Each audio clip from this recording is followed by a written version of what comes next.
बहुएं और चालाक बुआ सास। राखी और तारा दोनों ही देवरानी और जिठानी थी। राखी नौकरी करती थी और तारा घर का काम संभालती थी। उनका परिवार बहुत बड़ा था।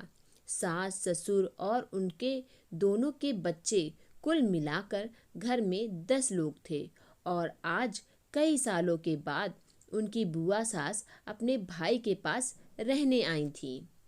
सुबह उठते ही बुआ जी ने देखा राखी जल्दी जल्दी अपने काम निपटा रही थी। तारा ने सबका नाश्ता बना दिया। जिस नाश्ते को राखी ने सबको परोस दिया। इसके बाद राखी ने खुद अपना टिफिन पैक किया और जॉब पर चली गई। तारा ने फिर दोपहर का खाना बनाया और थोड़ी देर बैठ गई अपनी सास और बुआ सास के पास। बुआ सास से रहा नहीं गया और तारा से बोली कि छोटी बहू, तेरी जेठानी राखी तुझ पर बड़ा हुक्म चलाती है। सुबह से देख रही हूँ रसोई घर में तू ही लगी हुई है और वो महारानी दिखावा करने के लिए सबको नाश्ता परोस रही थी, जैसे उसी ने बनाया हो।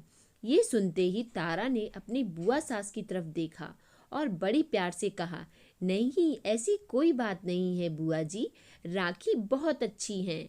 बुआ बोली, तू बहुत भोली है तारा, पर मैं सब समझती हूँ। इतनी बूढ़ी मैं ऐसे ही नहीं हुई। तारा ने अब रहा नहीं गया और वो बोली कि बुआ जी, आपको दीदी का बाकी सबको नाश्ता परोसना दिखा, मगर आपको ये नहीं पता कि उन्होंने मुझे डांट कर सबसे पहले नाश्ता करवाया, फिर चाय पिलाई और वो रोज ही मुझे सबसे पहले ही नाश्ता करवा देती हैं। वरना सबका नाश्ता बनाते तो मैं नाश्ता ही ना कर पाऊँ। वो मेरा कितना ख्याल रखती हैं। दीदी सुबह जल्दी उठकर मंदिर की सफाई करके फूल सजा कर रखती हैं और वो मुझे खुद से 1 घंटा लेट उठने को कहती हैं, क्योंकि मुझे उठते ही नहाकर सीधा रसोई में ही जाना पड़ता है। शाम को ऑफिस से आते वक्त दीदी बाजार से सब्जियां भी लेकर आती हैं, क्योंकि हमारे हस्बैंड रात को लेट हो जाते हैं और राखी दीदी ने सासू माँ को बाजार जाने के लिए मना किया है, क्योंकि माँ जी अब 60 साल से ऊपर की हो चुकी हैं। कहीं बाजार जाते समय उन्हें तकलीफ ना हो जाए। वैसे भी उन्हें घुटनों की परेशानी है और जब माँ जी को घूमने का मन होता है तो राखी दीदी छुट्टी लेकर खुद उनको घुमाने ले जाती हैं। और हाँ बुआ जी, राखी दीदी रोज शाम को आकर खाना बनाने में मेरी खूब मदद करती हैं, चाहे वो कितनी भी थकी हुई हो। वो मेरी जेठानी जरूर हैं, मगर वो अपनी छोटी बहन ही मानती हैं मुझे और मैं उन्हें बड़ी बहन मानती हूँ। ये सब सुनते ही बुआ जी चुप हो गईं।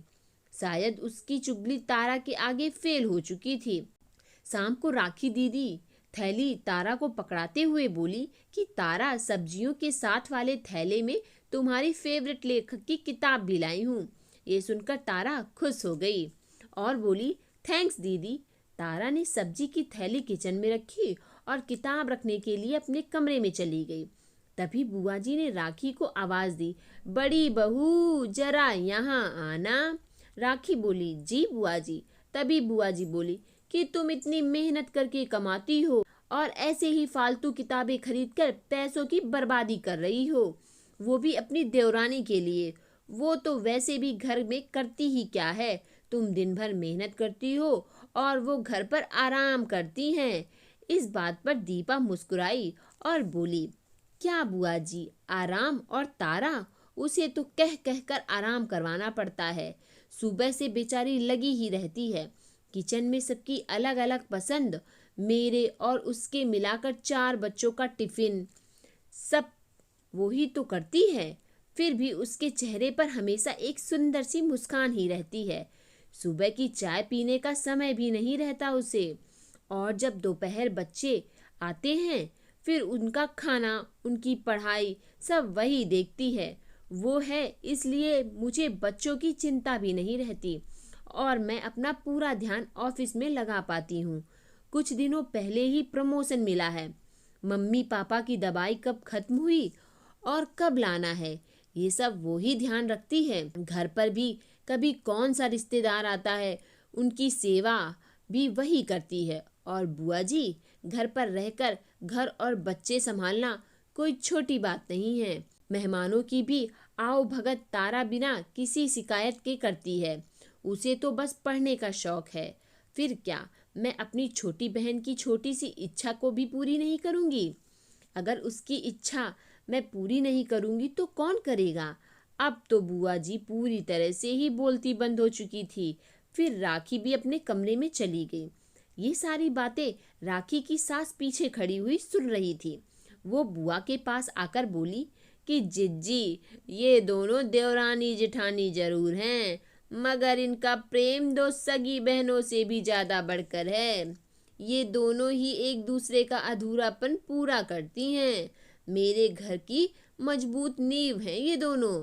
पहले मैं भी एक बुरी सास थी और हमेशा ही मैं इनको लड़ाने की सोचती थी, लेकिन इनके प्रेम के आगे मैं भी पिघल गई। और वैसे भी इनको लड़वाकर नुकसान तो हमारे ही घर का है ना, इसलिए मैं भी इनके ही प्रेम में मिल चुकी हूँ। लेकिन ये बातें राखी और तारा की बुआ सास को समझ नहीं आई और वो मुंह घुमाकर अपने कमरे में चली गईं, क्योंकि वो तो इनको लड़वाने ही आई थी। लेकिन राखी और तारा जैसी बहुओं के बीच दरार पैदा करना बिल्कुल नामुमकिन था।